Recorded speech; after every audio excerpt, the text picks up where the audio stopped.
When I was 15, my mother told me the story of how she lost her soulmate. It began long before I was born, long before she was born.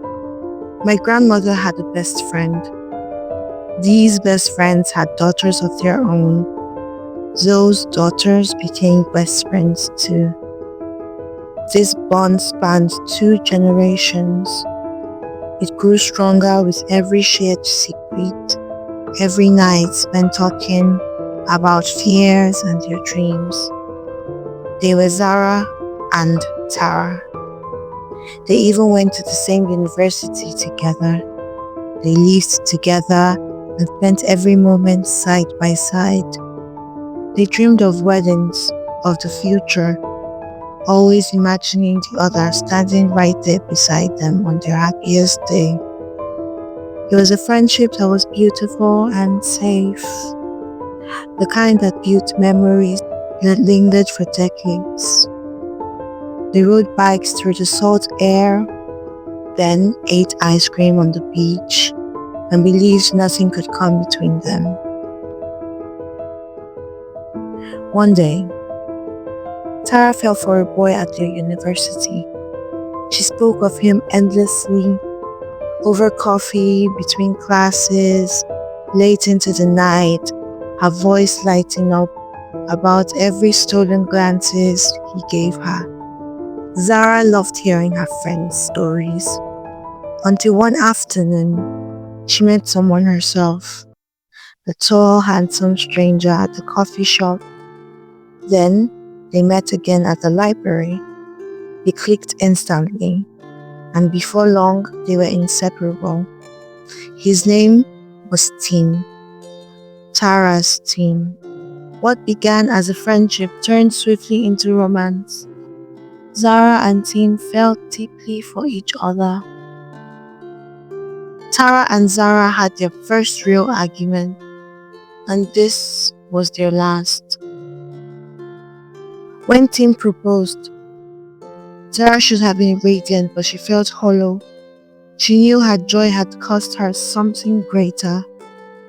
Even though Tara's family came to the wedding, Tara's chair stayed empty, just like the beautiful bride's smile. From then on, they became strangers.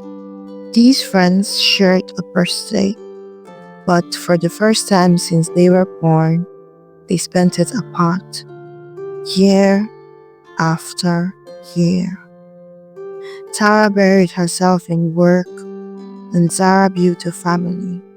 But no matter how much love surrounded her, something in her stayed empty. And then the diagnosis came, early but still too late. Months passed in a hospital bed. One day, Tara's mother came to visit and told her about Zara's condition. Tara was distraught and went to see her friend. The moment they met again, the years melted away. They rode bikes like they used to. They ate ice cream by the shore. They talked and laughed until the shadows grew long. For a short time, they were simply Zara and Tara again.